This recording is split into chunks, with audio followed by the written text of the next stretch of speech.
If I were to take AI totally out from your life, do you think that you can still operate? But when it comes to speaking, right, how can I tell, right, it's actually from AI is that when the words that it uses, right, is actually very formal, very robotic, very proper. It's no longer conversational. I think one of the key before you use AI is that you need to understand that AI is not just about generating content. It is about generating different ideas for you so that you're able to use these ideas, build the content around it. One thing I learned from Shui, right, is that he will actually use voice command and to translate into voice, and then he just talk. So there's one day I just saw him talking to his phone. Who are you talking to? Oh, I'm talking to ChatGPT.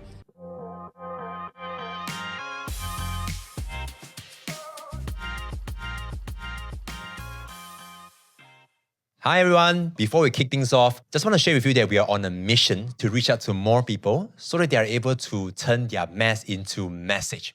And we can't do this without your help. So which is why, right, it will mean a lot to us if you can actually help us to like, subscribe, and even share this episode to people who can benefit from this. And this means a lot and it can help us to create more meaningful episodes like this. So thank you in advance, and I'll see you in the episode. The most dangerous thing happening to leaders nowadays is not about saying the wrong things, but instead it's about saying everything perfectly. And especially in times like this, where AI is all over the place, leaders are using ChatGPT, Claude, and other AI tools for them to craft their presentation and to present perfectly. But the question is, if those words are not yours, can you still influence others? Is it still being authentic? So with that being said, I'd like to welcome all of you to the Influence Show, where influence meets breakthrough, right? And in today's topic, we are going to discuss about, can AI makes you a better speaker, or actually a more robotic one, a more lazy speaker? So today with me, we have our co-host, my partner Wicked, with us. Hello everybody. This is an interesting topic, you know. Yes, in fact, right? And About we have time. all been using AI to actually craft out our presentation, right? So just curious, like Wicked, do you actually use AI a lot for your presentation? Nope, never use AI. No, just kidding, right? Of course I do, right? Of course, who doesn't use AI right now? I use quite a number of AI tools to help me out with the presentations, with preparing for my talk and all these things. Yeah, right. And But you are really good at it. You even run class about it as well, right? oh yes, we did teach about AI class, right? But then I think that the real question is, let's just say, if I were to take AI totally out from your life today, do you think that you can still operate? I can lah, but then it will be a bit slow. It will be back to the time where we didn't have AI. Everything have to spend one whole day to prepare a training. But with AI right now, right? So I can actually bounce idea. I can try things out even before that presentation happen. That's good, right? Because I feel that like AI nowadays, people are actually using it, right? And like content creation nowadays has been super easy right now. Especially like if you were to just go to AI, you create any content, it would literally list out like all the contents that you can actually post up, right? So it is actually an excuse for us not to be able to create content or not to know what to actually say, because AI can actually do the job. Not an excuse anymore, right? Yeah. So with that, right, I'm just curious, like when you see someone speak, because you have coached a lot of people, can you tell that like the script that they have, the presentation that they have, is it written by AI or not? Are you able to tell? Oh yes, very easy actually. Right. So from written one, right? So one of the things recently I actually asked some certain trainers when they just send to me their proposal. Then I actually see that when they copy and when there's actually trace of ChatGPT being left on the proposal itself, like the long dash, and then there's actually some fine print is still there. So I was like, oh wow. You know, at least you need to do your due diligence to remove that. So that's for the written part, right? But when it comes to speaking, right, how can I tell, right, it's actually from AI, is that when the words that it uses, right, is actually very formal, very robotic, very proper. It's no longer conversational. That's when I know that this is actually from AI. Yeah. So, and when I actually scan that, right, that's when people tend to disconnect a little bit. It's like, this one is, copy from AI and all these things. Yeah. So how do you actually make sure that, like, even though you have like your presentation being scripted with AI, how do you make sure that like it's not being AI, like you can't discover that? Yeah. So how do you ensure that people, even though you use AI, it doesn't sound that robotic, sound that disconnected, right? Is that I feel that it all boils down to your prompt that you're giving to your AI tools. So most people, right, they will just ask AI, generate me a script. But then that script, right, is being generated based on how the general writing style. But it doesn't have your own style. So what happens is that, right, you need to train your AI tools, right, to recognize your own style. So when they create something, right, they would actually give you a style that is more your style. Yeah. And also at the same time, right, try not to memorize word for word. Try not to read word for word. Yes, you can read those information, but you still have to use your own conversational word. Use your own words to decipher it. Use your own word to explain it.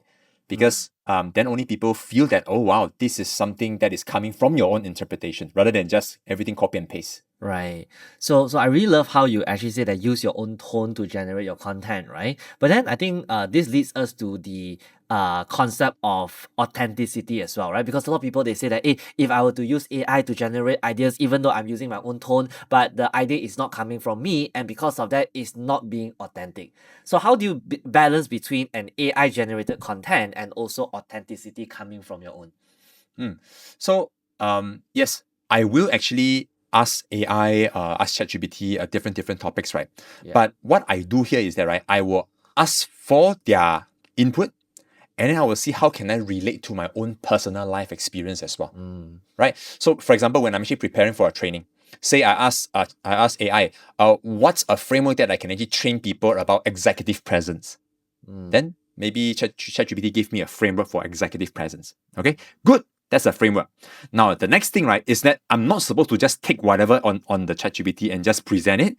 My job as a speaker and trainer is to really digest it and then to reflect about in my past. Did I apply any of these things or not? And how was the result? Like, how was the feedback? Then I can actually internalize it and teach it. Your experience is what make your presentations impactful and also valuable. Yeah, because everybody can tell the same concept and theory, but it is the experience that makes you valuable. It is your experience that makes you really different and unique. Very nice. So I think to rephrase it is basically to get AI to come up with its structures, because I think AI is pretty strong with structure. And then what makes your presentation unique is where you include personal stories of you applying those structures. Yeah. How about you? Like, how do you deal with that?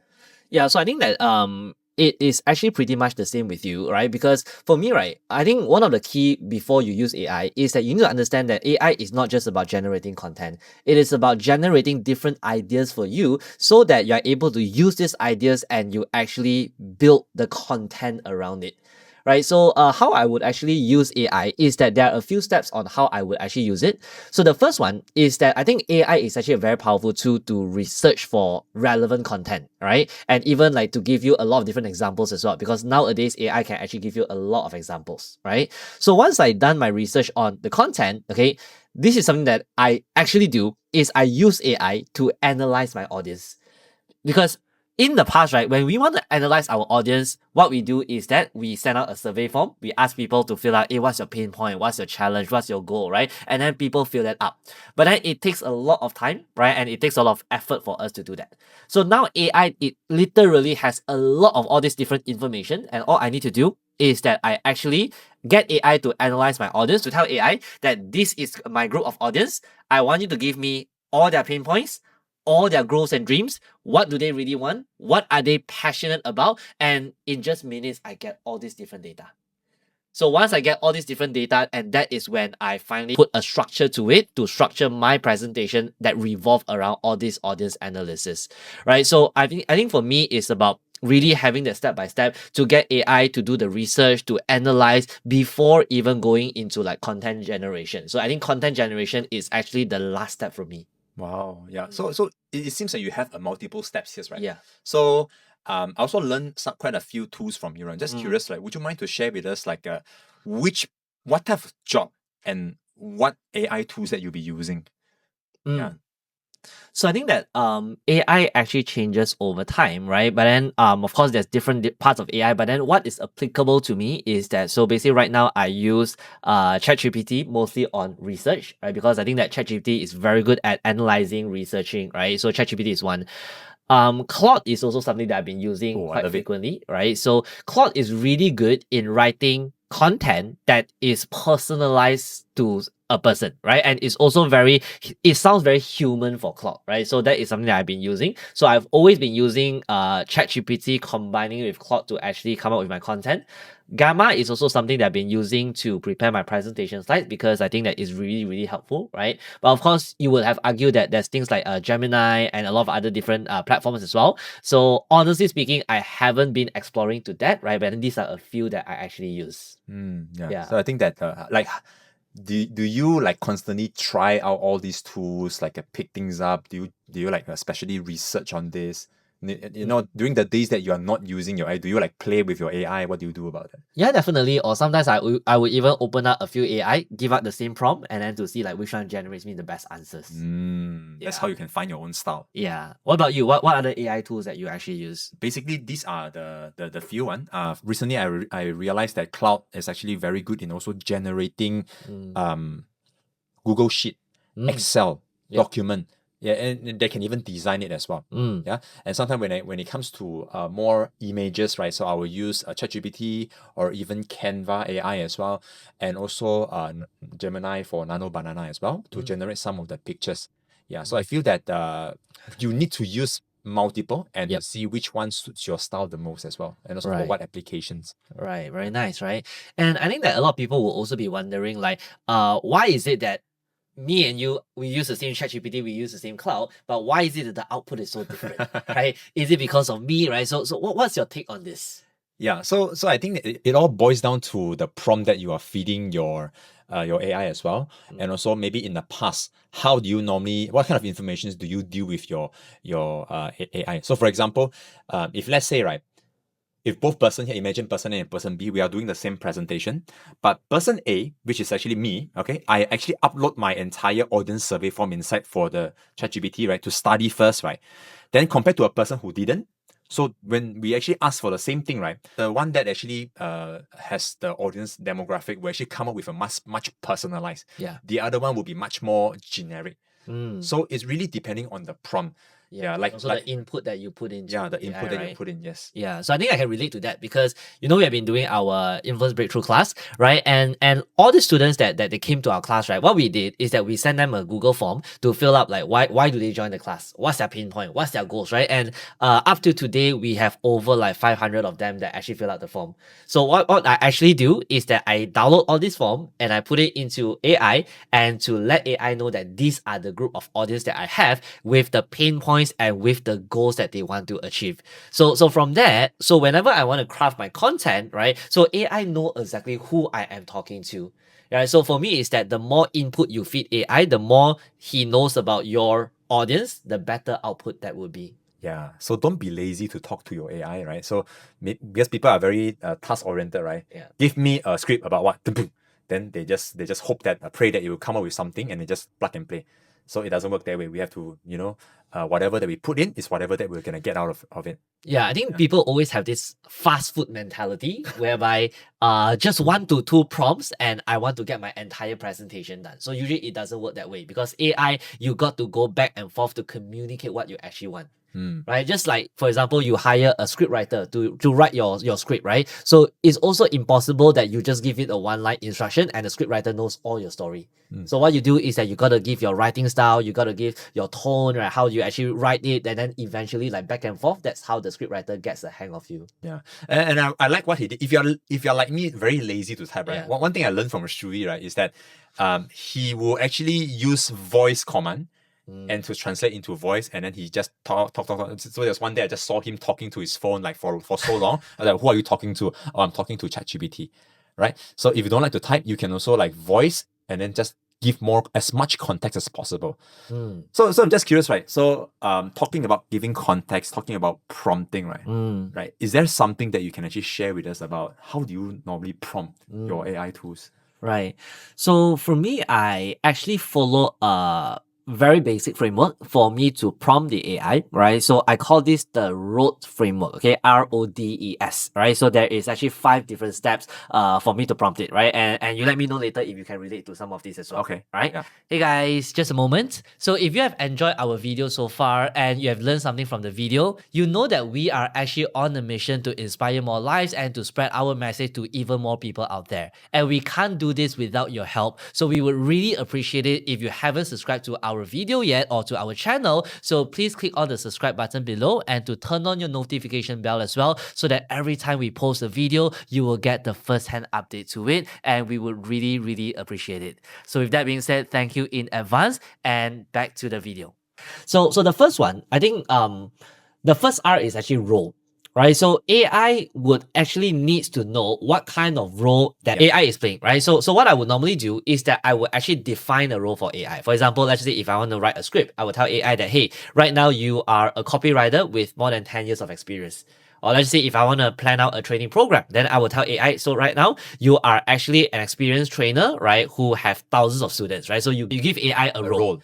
So when you give AI a role, so AI will actually know what his role is and what he's trying to do with it, right? So that is actually the first thing that I actually do. The R. So going on into O stands for objective. Okay, so once AI has the role, okay, so what's your objective? What do you want me to do, right? So whether it is to write content, right? Whether it is to create training that have 10 out of 10 engagement, or whether it is actually to create a sales letter that can convert better. So give AI an objective for it. Okay, so that's for objective.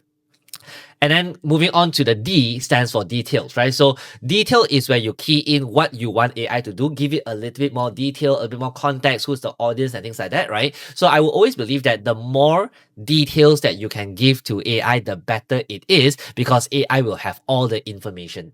Okay, so that is actually D. So moving on to E, E stands for example, right? So AI needs to have an example to learn from. So what I would normally do is that after I give it a role and objective and details, I will tell AI, and by the way, these are some of the examples of proposals that I've done. These are some of the examples of the copy that I have done. Or these are some of the examples of the competitors' posts that they have actually made, and I want you to model after that, right? So give it an example, okay? And then last but not least, I think this is the most important one, is what we call sense check.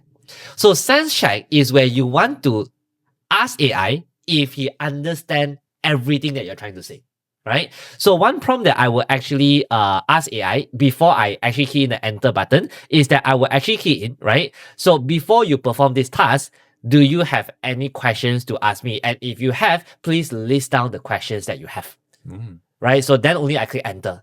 So if AI needs further clarification, it will give me certain questions that I will actually need to answer. So once I answer it, then AI have a better idea, and that's how it generates me the answer that I want. Wow. Normally, how many back and forth interactions do you have with AI to come up with things that you are satisfied with? So I think that it really depends. Again, you see, the amount of input that you put in, right, will determine the quality of output. So if you spend more time, okay, at the start, prompting the AI, giving it like a 1-page prompt, giving more details, then the lesser follow-up work you need to do at the back. But for some people, it's that at the front, they save up a lot of time, but because of that, AI doesn't have context, and then eventually they got to go back and forth, back and forth, and back and forth. Yeah, so for me, is that if I were to give it a quality prompt, right, at most 2 to 3 times, I would be able to actually get whatever I want. But again, 2 to 3 times is subjective based on whether you have done the task before, how complex is that task. So it's pretty subjective, I would say. That's good, right? So I think that maybe at the start you will feel like I will need to input so much things. Yes. Yeah, but if you actually save all this time, right, then after later on, think you will have to spend even more time to correct it and all these things. So which part that do you prefer to just spend that time? That's it. Yeah. So I think that's really powerful. So RODE framework, right? So you see, right now when you actually prepare a presentations that you know that you'll be delivering, right? So you can actually use RODE, and then after that you come up with your points and all these things. So you familiarize with it, you get prepared for it, right? So those are for prepared presentations, right? So if let's just say, right, if let's say it's a presentations that is unprepared, or it's like you are preparing for a Q&A sessions where you have no idea what the other party is going to ask you, how do you prepare for that? I think that you can also ask AI to generate what are some of the questions that the audience might potentially ask you. And then AI will give you a list of 20 different questions, right? Or you could even ask AI, what are some of the potential objections that the audience might have, right? And AI will actually generate you a list of that. Right. So once you have a list of that, then you also ask AI, right? I want you to generate me sample answers for it. Right. So as much as like we can't control whatever people ask, but we can do our very best to actually try to figure out what are the questions that they might ask. Right. And I actually apply this in my preview session as well, where I actually do a class where I actually sell IBM. So what I do is that, so in our preview class, 2 hours where we actually pitch the entire 3 days class for people, I will actually tell AI, right? So based on my presentation, what do you think is the top 10 objection that I might face? So there will be objections like the price is too high, I don't have enough time, I don't think that this works for me. So I get a list of 10. So what I can do is that I can either handle this at the end, or I could even include all these things in the middle of the presentation or somewhere along the presentation. So as I present, I handle all these questions along the way. So by the time when I reach the end, right, like people naturally, they don't have any question because I have pre-inserted all these objections in my presentation. Beautiful. And that is something that I think a lot of powerful speakers actually do as well. Right. Just curious, right? Have you ever used AI to solve some of the interpersonal problems, interpersonal conflicts, or maybe objections from your customers, this kind of things? I think I do, okay, but then, right, I feel that AI needs to have a little bit more context in terms of who are you and your thinking style as well, right? And I haven't been doing this part yet, whereby ideally, right, so I would say that if I were to do this, right, I got to be able to key in who am I, all my backstory, my thinking pattern, my risk appetite, right? And a lot of other things of my preference. And once I key in that, then every time I make a certain decisions, right, AI will be able to analyze for me, like, how do I actually deal with certain things. Yeah. So I think that that's one really powerful things about AI, right? So so whenever you have you are dealing with people, when you are sending emails and all these things, right? So if you're not so sure whether what you're writing is it okay or not, right? So what happens is that you can ask that ChatGPT or whatever AI that you're using to role play with you and to see is how's this reply okay, does it achieve the objective or not? So at least you get your fact check once, get your gut check once before you send out the real thing. Then it'll be less risky. Yeah. Right. Yeah. And I'm just curious for you, right? Like, do you use AI to solve, let's just say, relationship issues? Yes. Yeah, so sometimes whenever there's actually interpersonal things, or even dealing with some of the clients who have different objections, or different clients who actually have a complaint or all these things, right?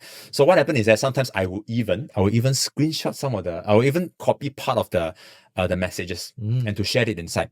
So it's like I'm having a communication coach. Okay, now this is something that the person have actually sent me. So let's actually review what is the real concern, what is the real objection, what is this person feeling right now. So from there, right, I will be able to get even a very logical steps on what the AI thinks. But of course, I have to actually use my own brain to think as well. I can't just take it as it is. But it's especially useful, right? If you feel that you are in situations where you are no longer calm to reply things, then maybe you can put it there and to just see what are the things. Sometimes the AI will actually calm you down as well. Hey, I think you need to calm yourself down, right? It's not this. I think you may be overthinking a little bit. Yeah, I think AI is extremely powerful in rephrasing the things that you want to say in a very nice way, so that when you send it out, then people are able to also feel that you really care for them. Yeah. And just one thing, before you send out text or email, right, make sure you remove all of the dash, all of the bold, all of the italic, you know, because that is a signature thing that makes people feel like, oh, this is actually from AI.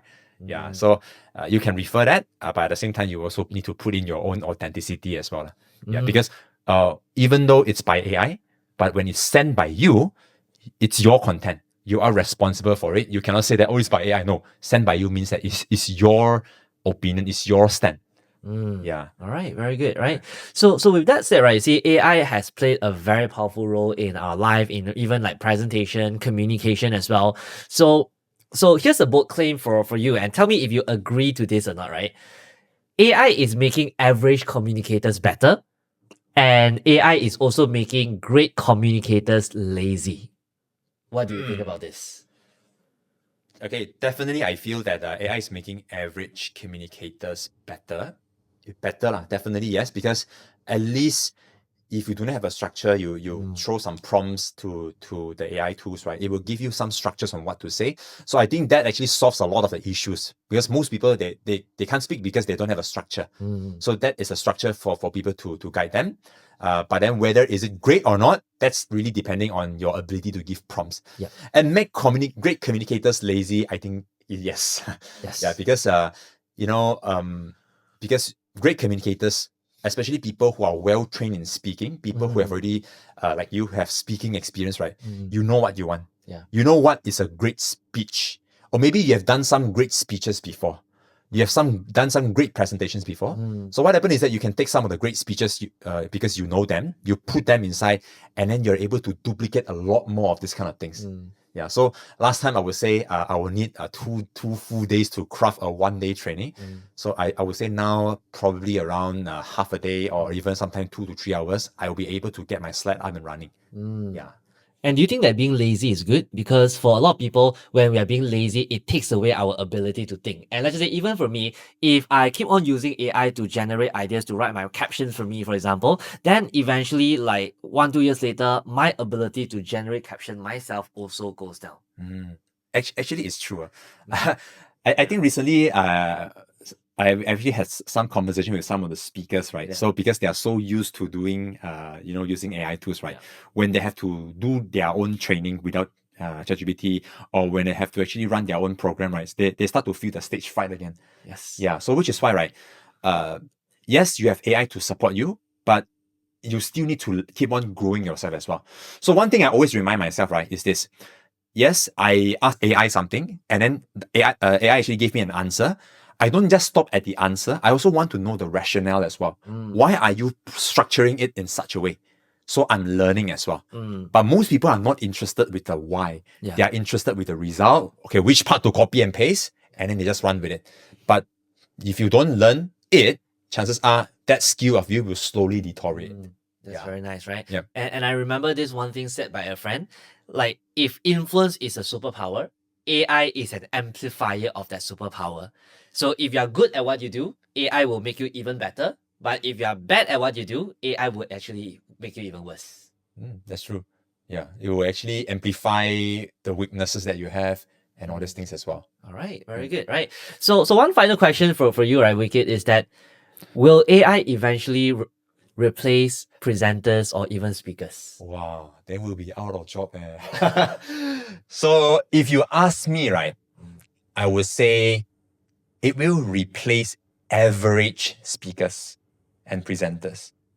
But the world still needs great speakers, great communicators, and great leaders. Right? Because as much as we have AI right now, right? AI can give us a lot of information and all these things, right? But what it cannot do is actually to build the connections, to build the relatability, right? Imagine I being a leader. Yes, AI can create a presentation and just deliver it using their speaker, but only me can tell my own unique stories and to connect with my audience and to move them towards an action that I want them to do.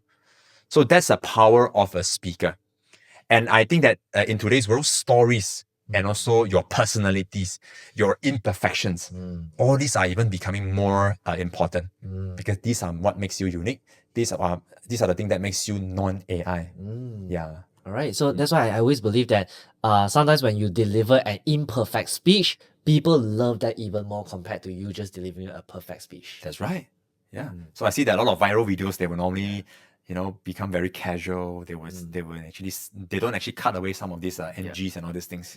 Very nice, right? So with that, I really hope that you enjoy this episode today, right? And whatever we learn about AI, so remember this, AI is not a replacement. AI is an amplifier of how good you are. So with that being said, whatever message that you have, use AI to actually amplify it. right? So I hope that you learned something from this episode here today, right? And if you enjoyed this session, please make sure to subscribe to our video so that every time we post a new video, you will be able to receive notification from it. And if you know anyone who actually needs to hear this episode, so please share it with them as well. So with that, thank you so much for your time, and I look forward to see you in our next episode. Thank you so much. Bye.